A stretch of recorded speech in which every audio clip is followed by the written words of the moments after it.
Hey everyone, and welcome back to PetWise Hub, the place for animal lovers who want to give their pets the absolute best life.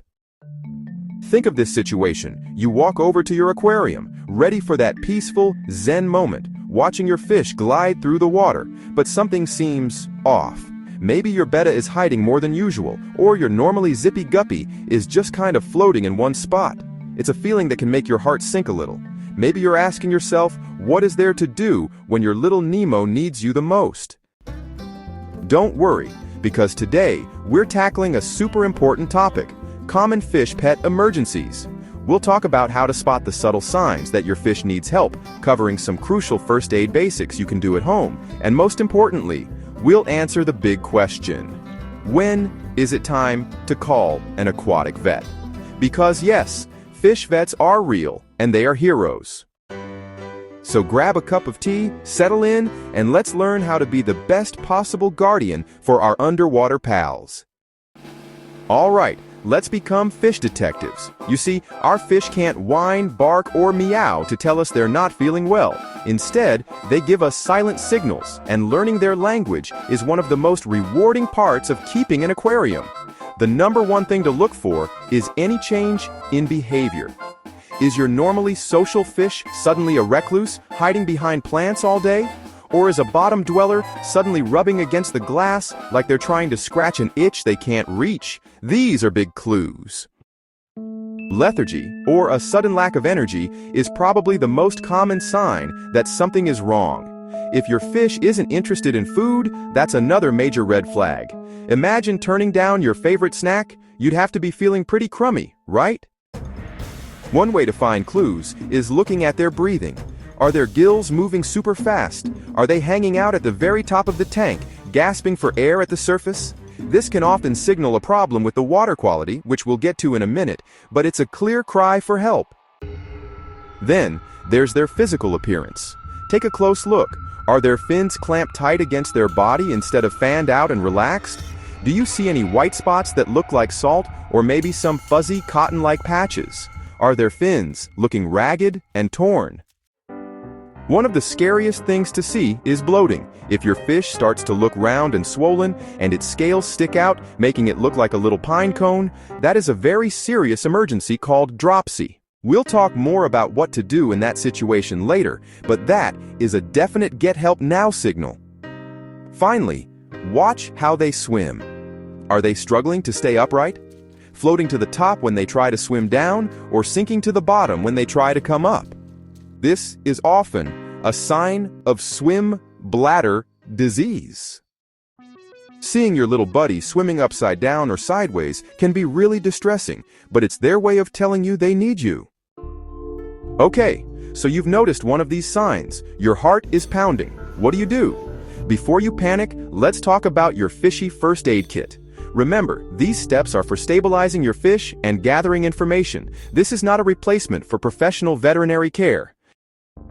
The absolute, non-negotiable, 100% first thing you must always do is test your water. I can't say it enough. The vast majority of fish illnesses are directly caused by poor water quality.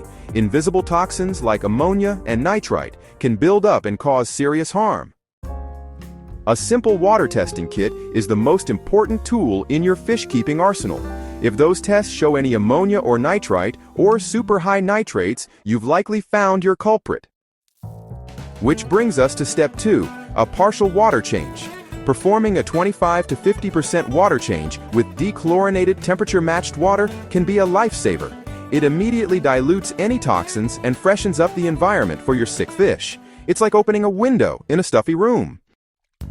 Step 3 is a fantastic idea if you have the space, and that's setting up a hospital tank.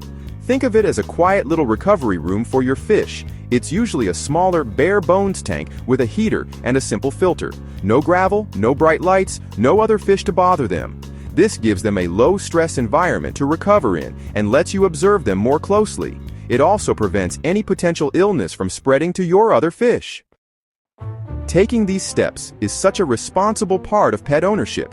It shows how much you truly care about their well-being, and that in itself is just so worth it.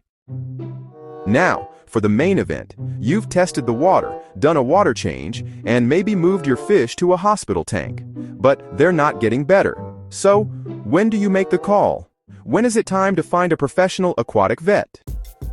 Here's a simple checklist. It's time to seek professional help if your fish's symptoms don't improve within 24 to 48 hours after you've fixed any water quality issues. So, if the water is perfect, but your fish is still struggling, there's likely an underlying infection or internal problem. If you see any of the really severe signs we talked about, specifically that pine cone look of dropsy, it's time to be concerned. This is often a sign of organ failure and requires immediate veterinary intervention to even have a chance.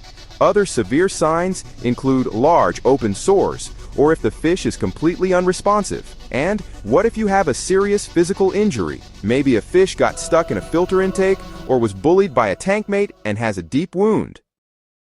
Just like with any other pet, deep cuts need proper medical attention to prevent infection and heal correctly. Now, this is very important. You should call a vet anytime you are unsure or just plain scared. There is zero shame in not knowing what to do. You are not a fish disease expert. An aquatic vet is. It's always better to make a call and be told everything is okay than to wait too long. When in doubt, get a professional opinion. Finding a fish vet can seem tricky, but they are out there. You can search online for aquatic veterinarian near me or fish vet. Many exotic pet vets will also have experience with fish. These professionals are incredibly dedicated and they can perform diagnostics, prescribe the right medications, and give you the very best advice. Caring for these amazing aquatic creatures is such a privilege. Their world is so different from ours, but our commitment to their health and happiness is just the same as for any dog or cat. Being prepared for common fish pet emergencies doesn't make you a pessimist. It makes you a proactive, loving, and truly wise pet owner. The peace of mind you get from knowing what to look for and when to ask for help is, honestly, invaluable. So, let's do a quick recap. First, be a detective. Watch for any changes in your fish's behavior, appearance, or swimming. Second, in an emergency, your first step is always to test the water and perform a water change. And third, and most crucially, don't hesitate to call a professional aquatic vet if things don't improve, if symptoms are severe, or if you're just not sure. So, what's the best piece of fish keeping advice you've ever received? If you have, please share it in the comments below to help out our whole PetWise Hub community. We can all learn from each other. And if you found this guide on fish pet emergencies helpful, please consider subscribing and hitting that notification bell so you never miss another video.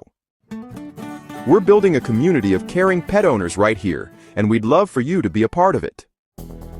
Until next time, stay wise and keep loving your pets. I'll see you on the next video.